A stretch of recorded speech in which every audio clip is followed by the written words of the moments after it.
Hello and a very warm welcome back to the garden, and I've got a rain gutter here of peas, a rain gutter method made famous by Jeff Hamilton, and it's just the most fantastic way of growing peas. And in this video I'm going to show you the simple no-nonsense guide to growing peas. And the best thing about peas is that not only are they easy to grow and you can grow them in containers as well, but they're also perhaps the most delicious thing you can grow. So stay tuned.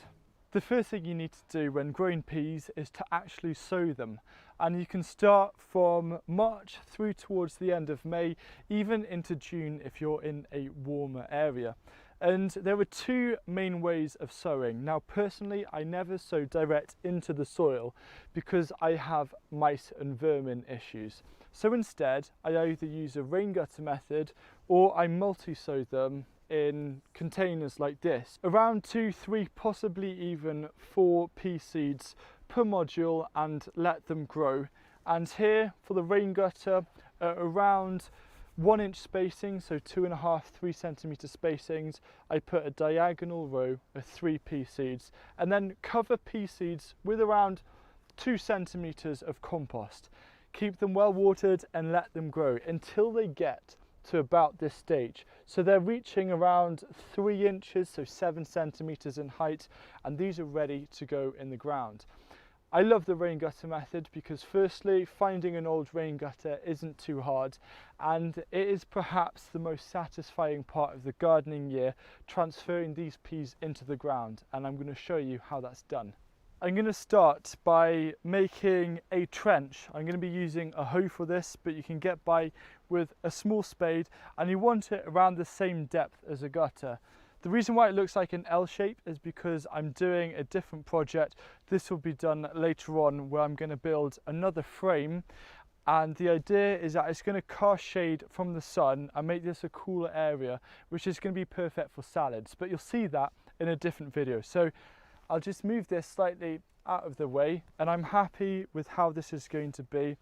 So I'm just going to move this across and begin with the trench. Now because this raised bed is on a slight downward slope, I'm going to pull downwards so gravity can help me.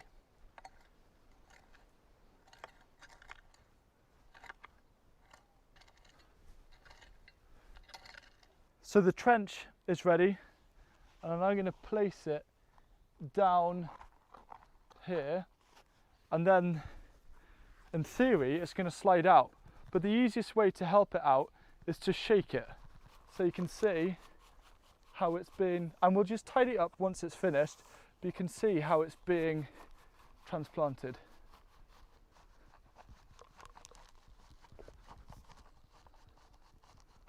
You can just do a bit of a tidy, and it's important that the pea plants stay fairly close to one another, because there's no point putting a pea here and there. You're not going to get a good crop. You want to have lots of peas growing up together. So I'm pretty happy with how this is looking. The next thing is just to come in, bring the sides in and firm them. And note that I've got a bit of space either side so I can put a structure in, which we'll come on to next. Now if it's really dry, you might want to give these a really good soaking. Otherwise, don't worry about giving them a water for the time being. Once you've transplanted the peas, the next thing is to make a structure, and there's a few options. You can make a simple wigwam, but I don't think that this maximizes the productivity because there's less space for fruiting and flying right at the top. So instead I like to make an A-frame. But you've got to be aware about how high your peas grow, because you might have a dwarf pea variety, I think like Meteor, where you don't actually really need to make a structure, just stick some sticks in the ground for them to grow up. But this variety is called Alderman's, and this grows around 5 foot high. So my canes are just below 6 foot 180 centimetres, so around 30 centimetres a foot will go in the ground, and then I have the 5 foot or 150 centimetres for them to grow up.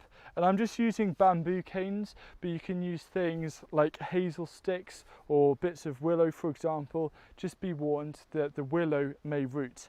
And then the idea is to just create the A-frame. So start right at the end, a little bit in front of these, push them down hard, and then you're going to see that this will cross here, but I'm not going to worry about that yet. All I've got to do now is at around half a foot spacing, maybe a little bit more, 20 centimetre spacings, I'll put another 2 bamboo canes on each side. And make sure when you put them in, you give them one final push like that, because you want these to be nice and strong, so if it is windy you want them to hold up. And then I've got to the end of the row, so cap it off with one final double bamboo row. And now it's time to put the bit of bamboo that will go across, and then we'll start tying it in. I've got a longer bit of bamboo here, or you can just use a longer stick, and I'm going to see how long this is, and because this is going to be the top piece, I know how long I need to cut it. So give it a bit of overhang so you have a bit of manoeuvrability.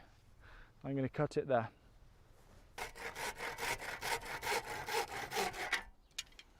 To finish off the frame, you want to take the 2 end bits, slot them over like that, and then the other bit of bamboo will just slot inside there and tie it together. So tie it to roughly where it is. It will spring back just for now, but it's going to help hold the 2 together for when you get the other bit. So I'll do that and then grab this bit.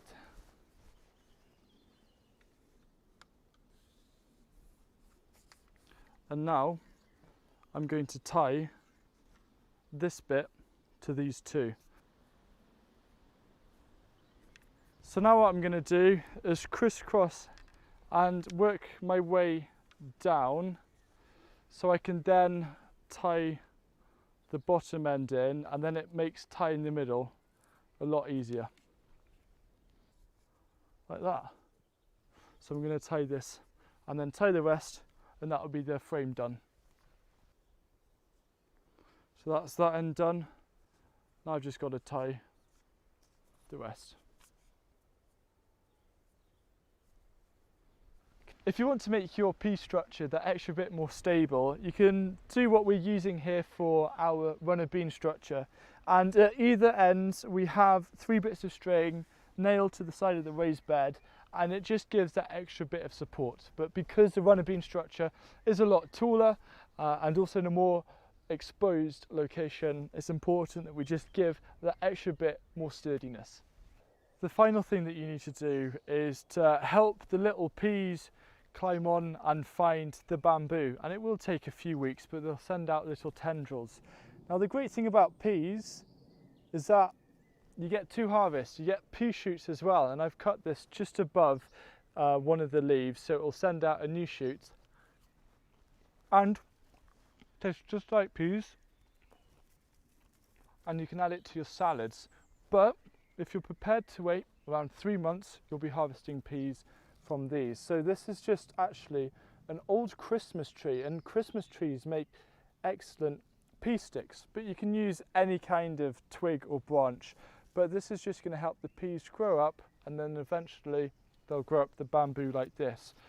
If they're being a little bit naughty, you can help them along by actually tying string around the bamboo in kind of layers, and that'll just provide a little extra help if they're not too willing. I'm putting this kind of in the center between the rows, so both sides will help grow up.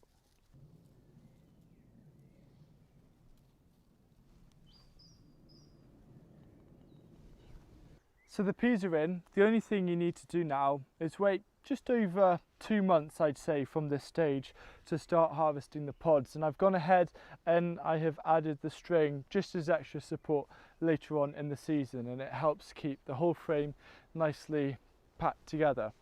And so in knowing what to do between now and harvesting, all you need to do is make sure that initially the peas don't dry out, and you don't need to feed them. The only thing you need to do is just keep weeds down, and it's as simple as that. It couldn't be more easy. And when it comes to harvesting, the peas just need to be firm at touch, the pea pods, and hopefully you'll have a really good harvest this year of peas. So good luck and happy eating of the peas.